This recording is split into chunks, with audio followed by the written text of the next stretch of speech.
Unbelievable. Unbelievable. Mr. Raf Uwazurike, the Masob leader.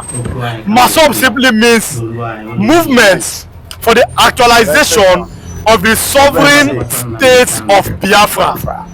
He has finally called for the release of Nnamdi, and he spoke in Igbo language, so it's not even speaking English. And I will have the video here.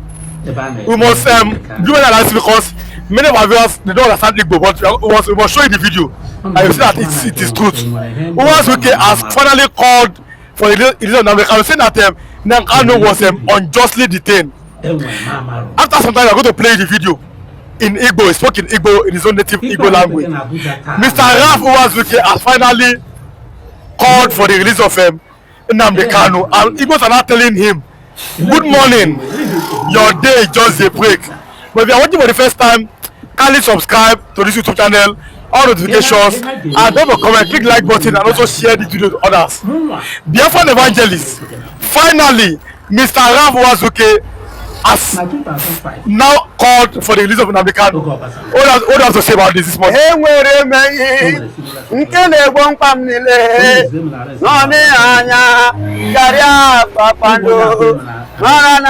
Nkabi okiye mere ngejile hallelujah.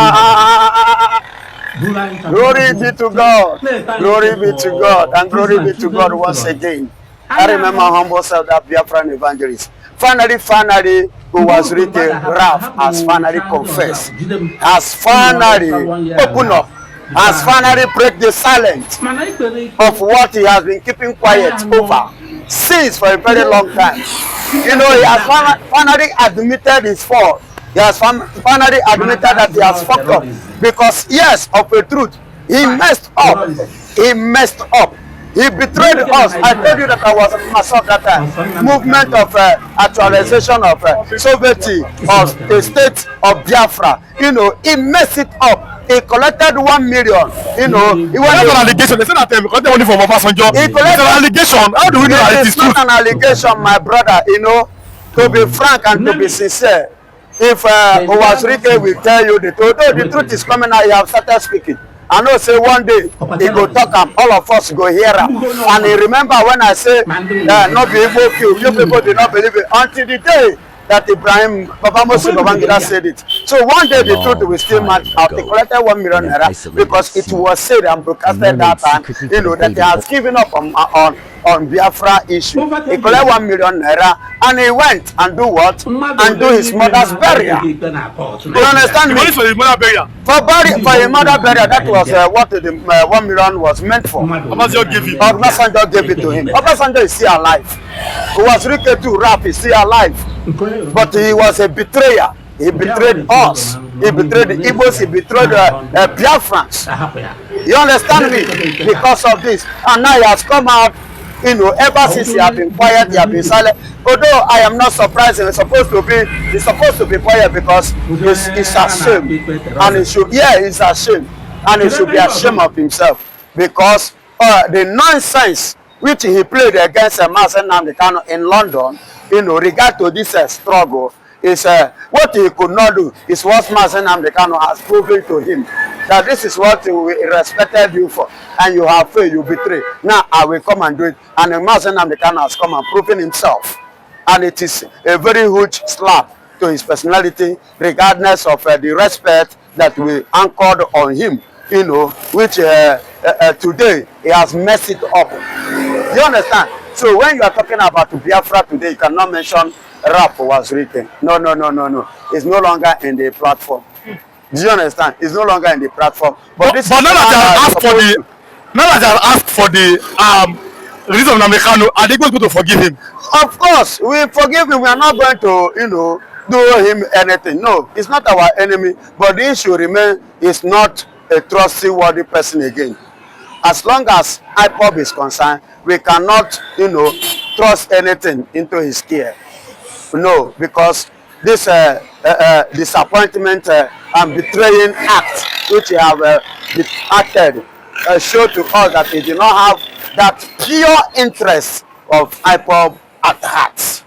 That's why the fact that he has called out voiced out for the release of Nnamdi Kanu based on the illegal detention and illegal trials that he has been facing with Nigeria. Because Nnamdi Kanu doesn't supposed to, be facing trials in Nigeria because he commits no crime. People that have committed a lot of crime, are walking freely here in the country. But because Igbophobia is what is playing against Nnamdi Kanu. So, and on this note, he have apologized.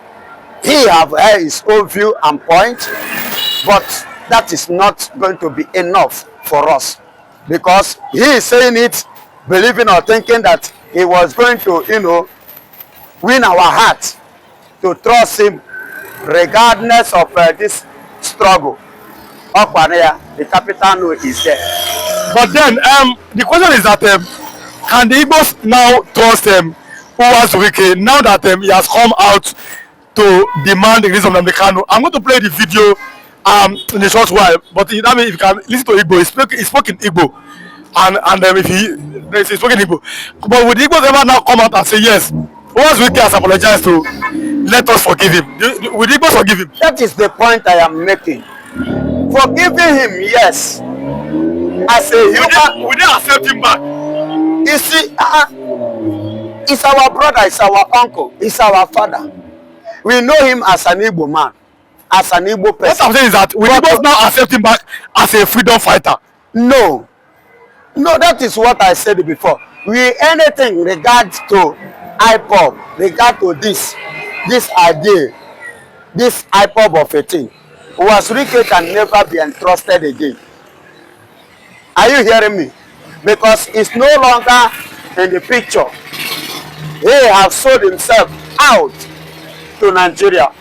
We will forgive him and welcome him as Igbo man, but not in the place of the picture when you talk of Igbo, struggle, Igbo race of freedom as a freedom fighter. No, but we can include him as the people, one of those who betrayed Igbos, who turned their back on Igbos, who cannot withstand the heat of Nigeria. That is the class where he belongs, and that is the picture we will give him. Do you understand? When you talk about the struggle, number one is Dim Ojukwu. Number two, Mazi Nnamdi Kanu. Number three, Mazi Simon Ekpan. Number four, the COS herself. No other person than Ngozi Orabo. No, if you look at how Ngozi Orabo, that one is really causing controversy. There seems to be a faction now that some are in Kere or some are Orabo, which of them do you think is I mean, maybe after Samonekwa, my brother, do you think is fighting for Biafra? The person that is fighting for Biafra is Ngozi Orabo. Those fractions you are seeing are the Nigerian paid elements which they use. They planted among them to cause division. Are you getting it? To cause division. You can see during the time of Nnamdi Kanu, at the end of the day, what happened? DOS dodge.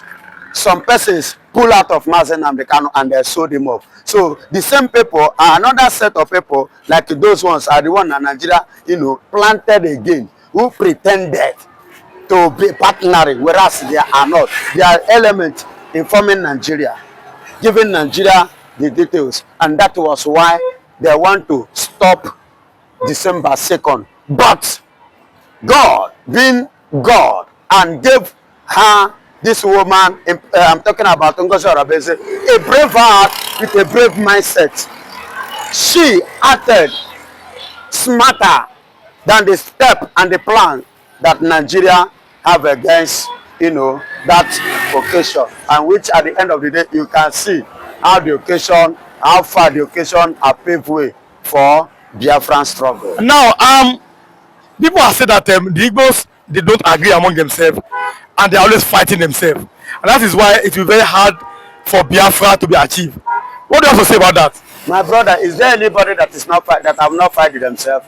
No, be Fulani and outside the fight. So, which one be say Igbos are fighting themselves?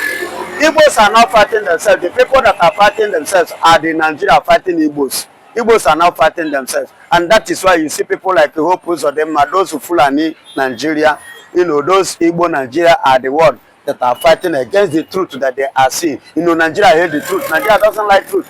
That is why they always, whenever they see the truth, you know, Igbos, IPOB is all about truth. You can see it from the leader. It's all about the truth. So those that hate the truth, that are Nigerians, are the ones fighting the truth that the Igbos are coming up with.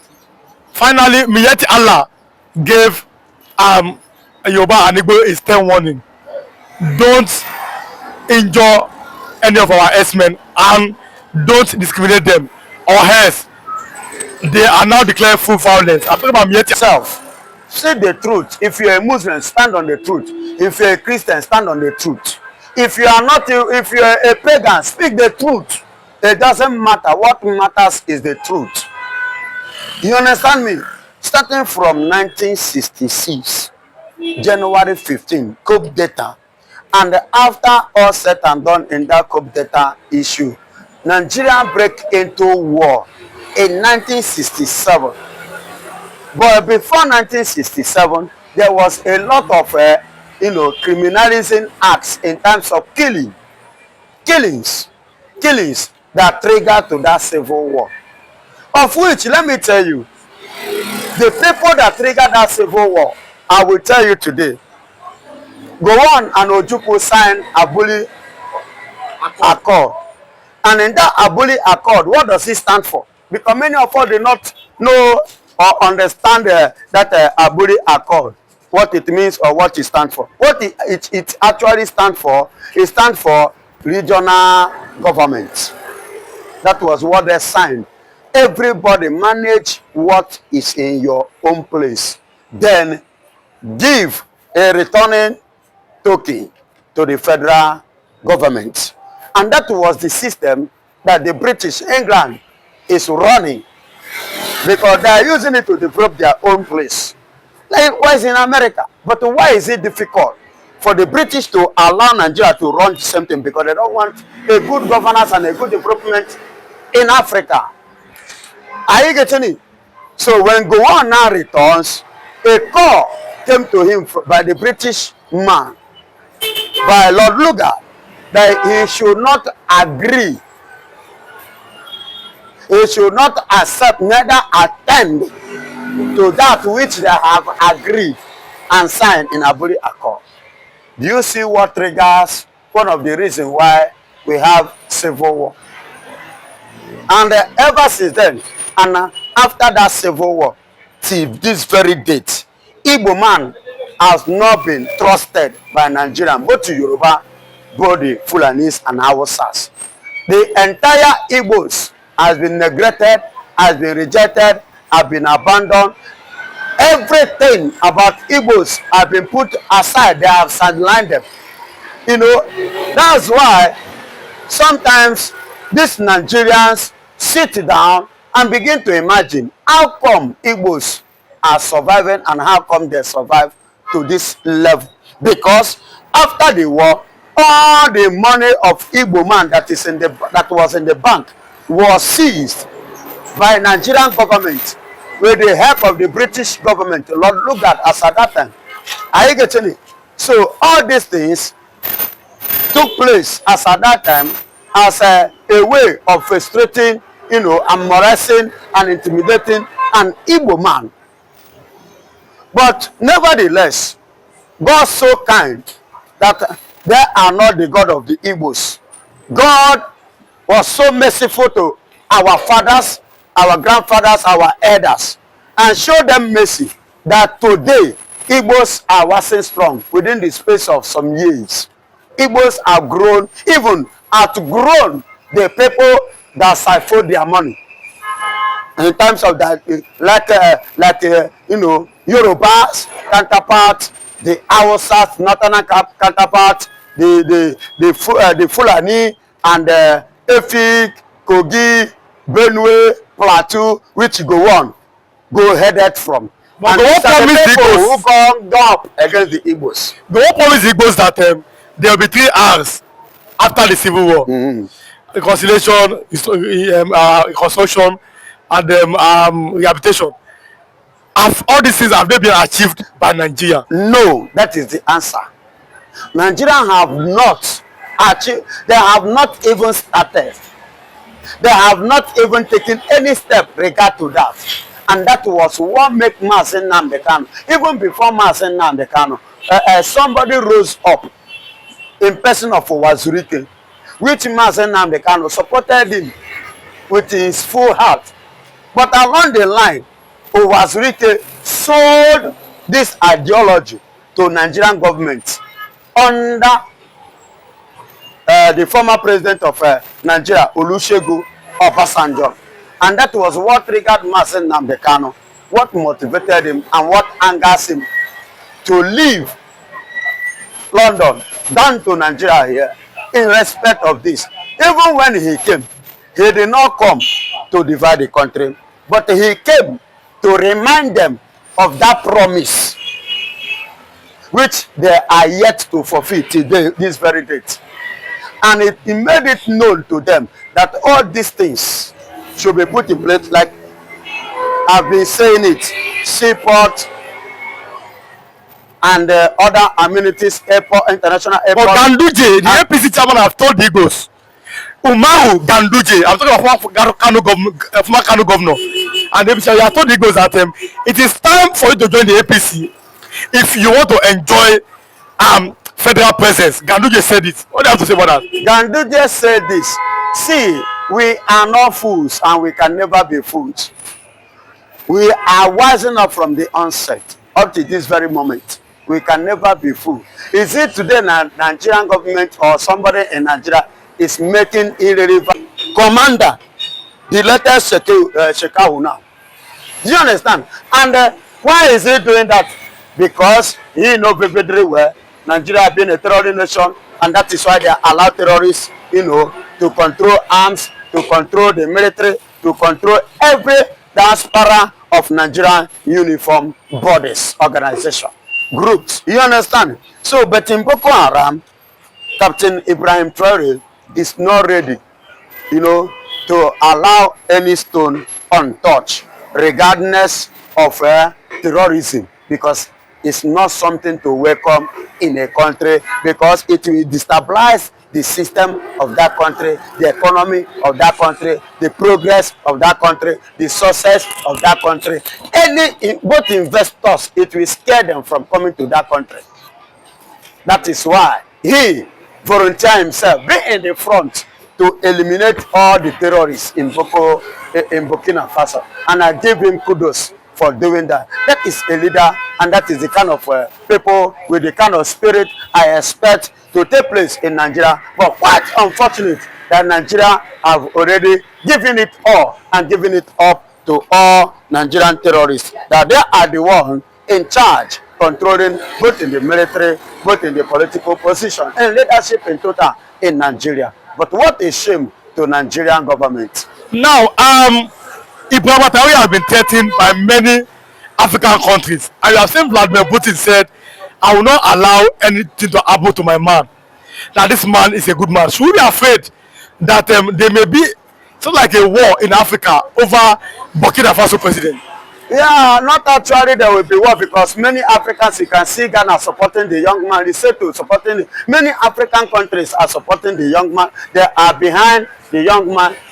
They are beside Putin himself. Now you can see Putin openly, he didn't hide it again. He openly, air his view of full support of Ibrahim Traore. And let me tell you, Putin is playing this as a game to do what? To break the wings of who? Of the Western Europeans. Let me tell you, very soon, you can see what is happening in Ukraine. As I speak to you now, France is muzzling it with UK and Germany and the rest, muzzling it up to go and support Zelensky, the president of Ukraine now, to fight Putin. And Putin is too, warming up, preparing for their coming. And he said, according to one of the lessons I read yesterday, that they are not just preparing it, the fight will not only be in Ukraine, Russia versus NATO. It will be Russia, NATO, and Europeans versus Africa. That is how the game Putin want to play now. Somebody said that in Nigeria that an attack against Boko Haram is an attack against the North. Somebody said again in Nigeria that don't vote for anybody that fight against Boko Haram, against bandits, that they are our soldiers. Now, Ibn Tariq said, in my country, these things are not allowed. We will eliminate all terrorists. Terrorists cannot go scot-free in Burkina Faso. Because it's a disciplined president. Can Nigeria learn from that angle? Yes, Nigeria is supposed to learn because they don't have shame. They are claiming to be giant of Africa. But what is expected of them, they are not doing it. See, this is the step of Ibrahim Traore. Was supposed to be Nigerian step so that Ibrahim Traore and other countries in Africa will begin to learn from them as through, they claim to be the giant of Africa. But instead of them to doing the right thing, they prefer doing the wrong thing. And the countries like Burkina Faso will be the one teaching them, lecturing them on how they're supposed to, run their government. See, my brother, Nigeria is nowhere to be found. I see bedsheet with you. In few years to come, if care is not taken, Somalia will be better than Nigeria. Because we are looking for that but always is a young person, he should be at 7 years. People are now asking that if you want to vote for any leader, though he is a military administrator, military president, that it's time for Africans to vote for a youth person, a young man who is energetic. Should Nigeria go that way? Yeah. Nigeria should, if possible, Nigeria can go that way. Let them go that way. But it is a shame to Nigeria that they are copying from Burkina Faso. But we never even know. You cannot look down on anybody. Age is just a number. You can learn from Burkina Faso as well if you wish. If you want and if they're ready. I read one this thing from this man, the former president of Nigeria, and person of Yakubu Gowon said that is in Nigeria running into a military government back again. You understand? So, and let me tell you, and as it stands now, the kind of military government we are going to see now, the way I am seeing